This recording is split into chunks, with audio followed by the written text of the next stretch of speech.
If you're watching this video, then you're stuck in the cycle of toxic self-improvement and you want to escape. Self-improvement is something I've been focused on for 4 years now as my main goal in life, but I've always felt trapped in this cycle of motivation and inspiration and then depression and getting stuck in a rut. And so with this experience, I've come to a few realizations that have helped me escape this cycle, and I'm going to break down a 3-step process in order to help you guys understand this and try and escape the cycle yourself. The first thing I want you guys to understand is that we create the reality that we live in, create what it is that we want. So based on our desires or our state of mind, our framework, which we'll talk about more, we create what it is that we see. So if we're extremely thirsty, if we're dying of thirst, everywhere we look, we're going to try and find water. We're going to be much more susceptible to seeing places that could provide water. This is the same thing with food, same thing with money. So we have a hierarchy of needs. Once we have these basic needs covered, then we sort of have the capability and the ability to prioritize higher ordered needs. And this is often the first step in the self-improvement process, is realizing that we can change the way we see the world, and in doing so we can change ourselves and ultimately the outcomes of our lives. And so we often operate with these mindsets or frameworks where we start in one place, we start here at A, and we're trying to get to B. And so we have this direction, and this is our mindset, and this is going to take us from A to B. And this develops over time, and it's something we can change and improve, and it helps us to operate in the world. It's basically our operating system. If you think about it as in a technological way, it's our operating system. So this sees, oh, I like this or I don't like this. I'm going to choose to go here. I'm going to go to the gym. I'm going to work out. I'm going to read. I'm going to prioritize this over that. And so we have lots of these within ourselves, and we can create new ones and destroy old ones.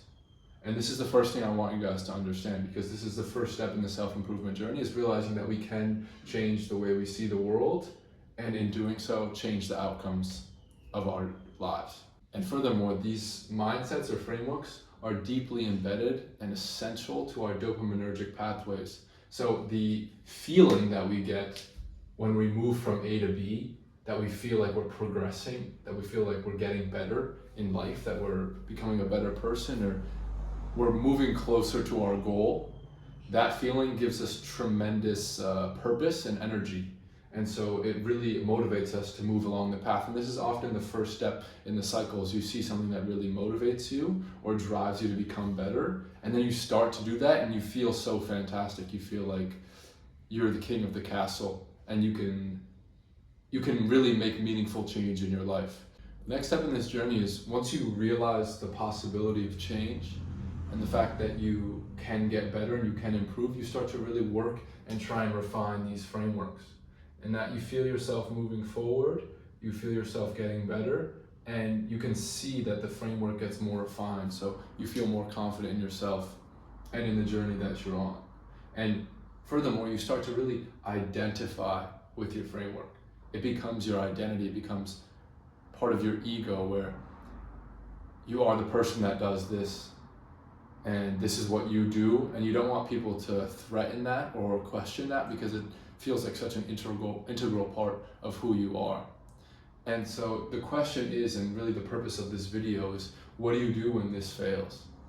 What do you do when life happens? It might be something that's entirely out of your control, but it makes you start to question, or more than start to question, it might completely dismantle your framework. So this entire thing that you've been working on, you might have been spending years in, it might be career-wise, social-wise, you have different frameworks for different parts of your life, but sometimes something will happen that will just completely break the system, and you'll feel completely lost. And you'll delve deep into the land of chaos, where you don't know what the hell to do. And you start to go really low, even lower than baseline, where before you were feeling so much progress, and the really killer thing that really made it so difficult for me to escape this process is the fact that I worked so hard to get where I was.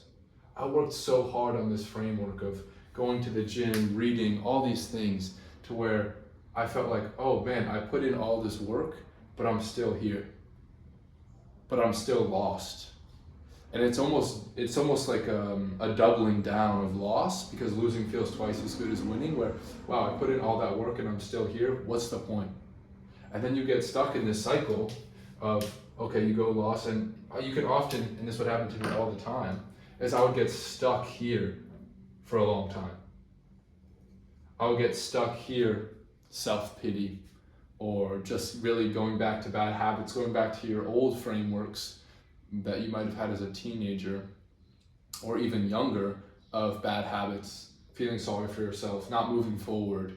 And you get stuck in the cycle of, okay, maybe you'll be there for a while and you'll find some motivation and you'll go back on it, but then something will happen and you'll go back down, right? And so this is really this graph is the circle. This graph is the circle of getting stuck in that self-improvement.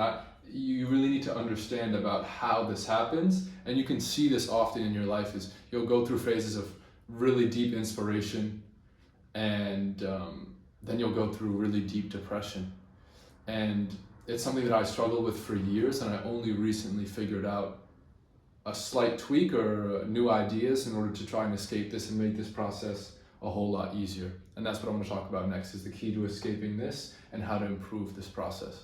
All right, guys, the third and final step to escape this cycle of toxic self-improvement is sort of a two-step process. The first thing we want to do is realize that our framework, changes over time and it's not static. And this is something we already knew because we created it in the first place, but often people don't really realize this because they get so stuck and used to their routines and their habits and the things that they like, the things they don't like. They get really encrusted and stuck within their framework. And so the first thing we need to realize is, well, we were actually the ones that created this. And we have frameworks that are deeply embedded and unconscious in our minds from childhood programming or the way we were raised or trauma, certain things that happened to us. But we have to realize that we are the people that create our reality, and we're the people that create these frameworks, and they can change over time. And this is very easily to demonstrate to anyone, but just think about how much you've changed in the past couple years. Or how, there are certainly certain periods of your life where your frameworks or the way you saw the world drastically changed. And so once we realize that, we can start to see that we don't need to identify as deeply with our frameworks because we see that we are the ones that created them, and we start to get a little bit of perspective. So this is us looking at ourselves, creating the frameworks. This is sort of like you might call it a meta mindset, or the mindset of mindsets. It's a bit complicated, but you're basically just trying to see this whole process. You're seeing this whole cycle of ups and downs, and the fact that you are actually creating it all. It's your perception that creates this. And so once you realize this, you can sort of escape this bubble and not identify as deeply with your frameworks. And this really helps in not getting stuck at low points and not getting stuck in depression and not feeling bad for yourself. Because you see, you start to see that, oh, well, this is something that I created. It's not who I am. It's not the only thing that defines me. And if I created it and it's changing over time, then how could it be me? Because surely there was something that was creating this whole thing. If it's changed over time, what remained constant?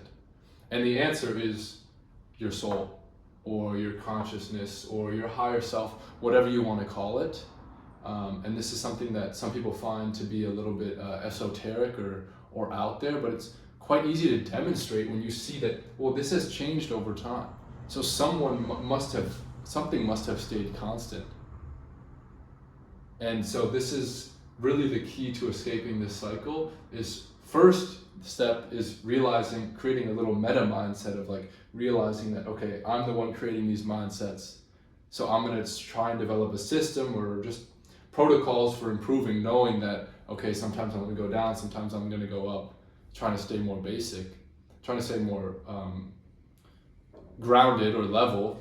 But then another step further, which takes some time and some really deep self-inquiry, is to realize that you were the one that created this whole thing in the first place, and you don't need to identify with it. You can sort of take a step back and reside in peace and let things go without creating more negative emotions or disastrifying, is that the word? Catastrophizing about your negative situations. So if you go really far down and you feel like you've lost it all, like we talked about before, you don't need to. A lot of times what we do is we create more suffering than is needed. So we might have a failure that wasn't even our fault, or maybe it was our fault, but it was just part of the process. But the true damage is caused by those thoughts or those feelings of like, oh, I'm not enough. Oh, this framework or all this work I put in, it was all useless. I should just give up. It's not worth it. But if you can sort of quell those waves and allow those to just sort of flow by and allow yourself to calm and see the situation for how it really is, then you can escape this cycle and really move forward and achieve much more consistency. And instead of being like this, you start to go like this. And so this is what I wanted to help you guys with. It's something that really I've discovered recently through some deep self-inquiry and some retreat experiences in India and things like that I can talk about more in future videos. Let me know if you'd like to hear about that. But I hope you guys enjoyed this video. If you've made it to the end, please like, subscribe, comment. Let me know what you guys think. Let me know if you have any frameworks that you really got stuck in, or if you've had any experience with this this cycle, and if this video helped you guys, please let me know. Thank you.